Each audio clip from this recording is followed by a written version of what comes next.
श्री सीतारामचंद्राभ्या नमः। वाल्मीकि रामायण अयोध्या कांड सर्ग 49 श्लोक 1 से 18 कौशल सीमा 3 नदियां और सुमंत्र से गूढ़ उपदेश। सत्यं शिवम सुंदरम श्रीराम। श्रीमद्वाल्मीकीय रामायण। श्री सहित दिनकर बंस भूषण काम बहु छवि सोहई। नव अंबुधर बरगात अंबर पीत सुर मन मोहई।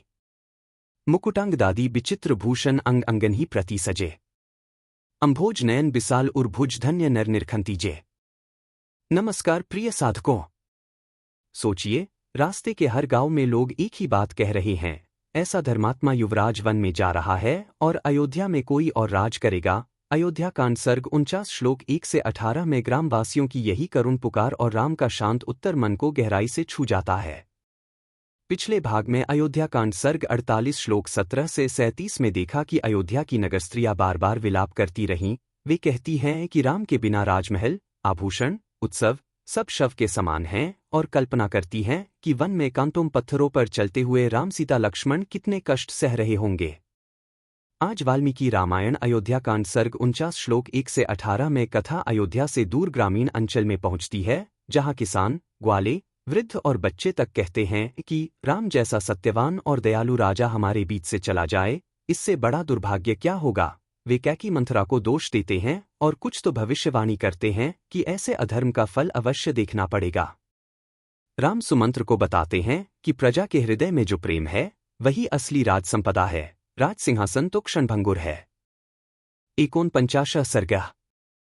ग्रामवासियों की बातें सुनते हुए श्रीराम का कौशल जनपद को लांघते हुए आगे जाना और वेदश्रुति, गोमती एवं स्यंदिका नदियों को पार करके सुमंत्र से कुछ कहना। रामोपी रात्रिशेषेण तेनैव महदंतरम जगाम पुरुष व्याग्रह पितुराज्ञामनुस्मरण 1। उधर पुरुष सिंह श्रीराम भी पिता की आज्ञा का बारंबार स्मरण करते हुए उस शेष रात्रि में ही बहुत दूर निकल गए। तथैव गच्छतस्तस्य व्यपायाद रजनी शिवा उपास्य तो शिवा संध्या विश्या नत्यगाहत 2। उसी तरह चलते चलते उनकी वह कल्याणमयी रजनी भी व्यतीत हो गई।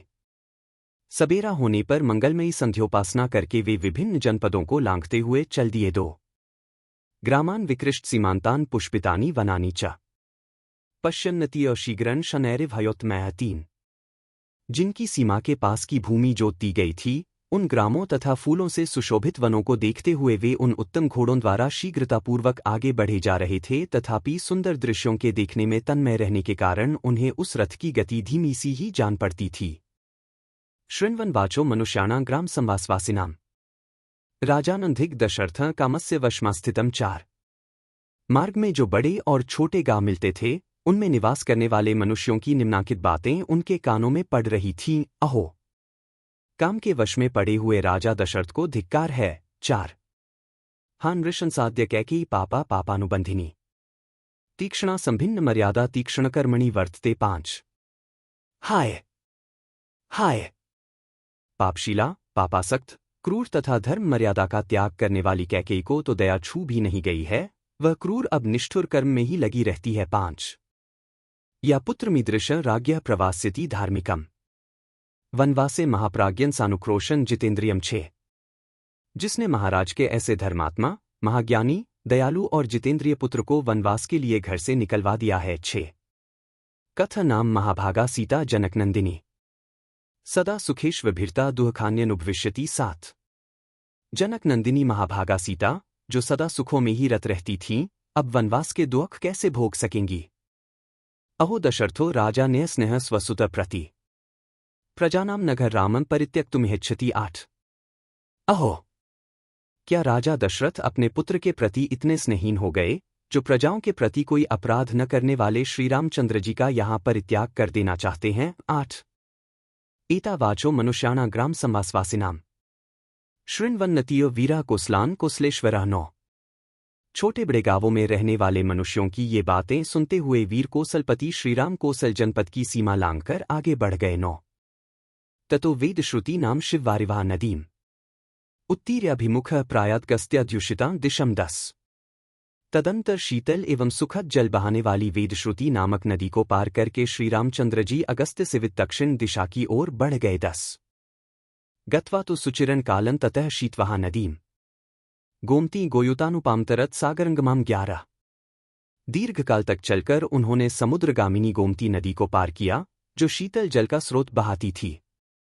उसके कछार में बहुत सी गौएं विचरती थी। 11 गोमती चाप्यतिक्रमय राघव शीघ्र गैरह्या मयूरहंसाभिरुता ततार स्यंदिका नदीम 12 शीघ्रगामी घोड़ों द्वारा गोमती नदी को लांघ करके श्री रघुनाथ जी ने मोरों और हंसों के कलरवों से व्याप्त स्यंदिका नामक नदी को भी पार किया। 12 समही मनुना राज्ञा दत्तामिक्ष्वाक्वेपुरा स्फीता राष्ट्रवृता रामो वैदेही मनवदर्शयत 13 वहां जाकर श्रीराम ने धनधान्य से संपन्न और अनेक अवांतर जनपदों से घिरी हुई भूमिका सीता को दर्शन कराया, जिसे पूर्वकाल में राजा मनु ने इक्ष्वाकु को दिया था। 13 सूत इत्येव च भाष्य सारथी तंभीक्षणशः हंसमत्तस्वरा श्रीमानुवाच पुरुषोत्तमः 14 फिर श्रीमान पुरुषोत्तम श्रीराम ने सूत कहकर सारथी को बारंबार संबोधित किया और मदमत्त हंस के समान मधुर स्वर में इस प्रकार कहा। 14 कदाहं पुनरागमय सरैवाह पुष्पिते वने मृग्या पर्यटिष्यामि मात्रा पित्रा च संगतः। 15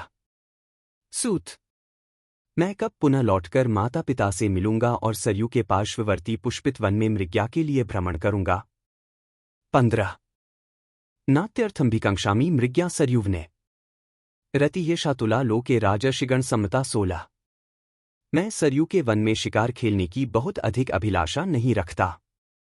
यह लोक में एक प्रकार की अनुपम क्रीड़ा है जो राजर्षियों के समुदाय को अभिमत है। 16 राजर्षिणा हि लोकेस्मिन् रत्यर्थं मृग्यावने काले कृताता मनुजैर्धन विनाम्भिकांक्षिताम। 17 इस लोक में वन में जाकर शिकार खेलना राजर्षियों की क्रीड़ा के लिए प्रचलित हुआ था।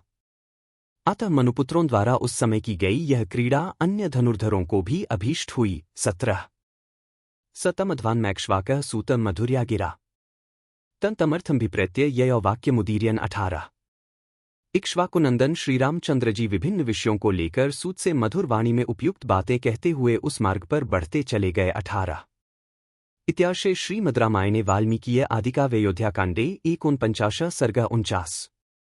इस प्रकार श्री वाल्मीकि निर्मित आर्ष रामायण आदिकाव्य के अयोध्याकांड में 49वां सर्ग पूरा हुआ। 49 कल श्रीमद् वाल्मीकीय रामायण अयोध्याकांड सर्ग 50 श्लोक 1 से 15 में देखेंगे कि राम आगे बढ़ते बढ़ते श्रृंगवेरपुर के समीप गंगातट पर पहुंचते हैं।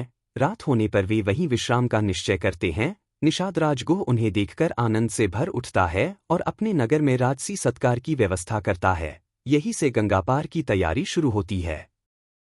यदि वाल्मीकि रामायण अयोध्याकांड सर्ग 49 श्लोक 1 से 18 में ग्रामवासियों की सच्ची श्रद्धा, कोसल जनपद की सीमा लांघते राम सीता लक्ष्मण की यह यात्रा और वेद श्रुति गोमती स्यंदिका नदियों का पावन प्रसंग आपके मन को स्पर्श कर रहा हो, तो वीडियो को लाइक करिए, राम भक्तों के साथ शेयर करिए और चैनल सब्सक्राइब करके बेल आइकन दबाइए ताकि कल सर्ग 50 श्रृंगवेरपुर गंगातट और निषाद राजगुह का सत्कार का अद्भुत प्रसंग आप मिस न करें।